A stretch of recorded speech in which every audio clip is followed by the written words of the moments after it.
my history with Saturday Academy began in the 8th grade at what was then known as Tubman. Well, it was a girls' academy. There's all these different changes, but it was known as Tubman Middle School back then. And at Tubman Middle School, I got involved in a little project called Green City Data. And Green City Data was a really cool project. It allowed us to, a little group of students from North and Northeast Portland to learn about all of the wonderful green spaces in Portland and the greater Portland area. And we were able to sort of get some information that we could share with the city and Portland Metro. And then we were able to present that data to all of these wonderful officials to make the argument for maintaining green spaces in Portland.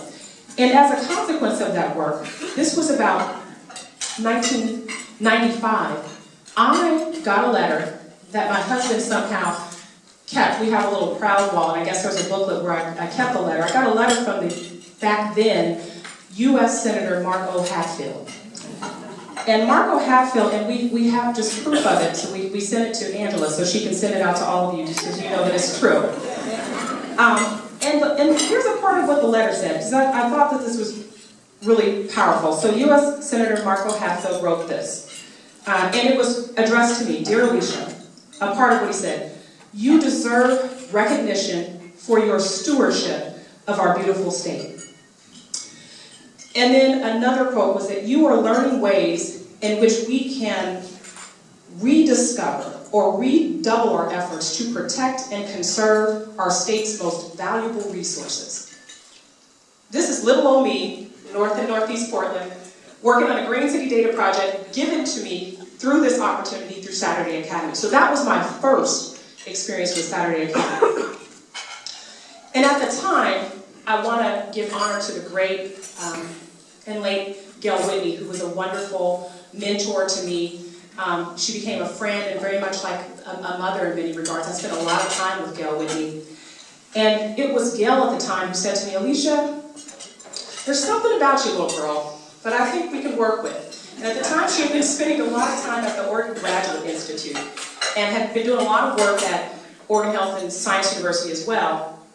And she's the one who introduced me to 2 programs. One of them I think still exists as I was looking. It's now a camp, but it was called Awesome. Advocates for Women in Science, Engineering, and Mathematics. And she said, I've got some folks that I'd like you to meet because I think that they can really help to continue to help you use your curious mind. Because one of the things that Gail, if she were still here, she'd tell you is, that little girl, Alisha, she asked so many darn questions.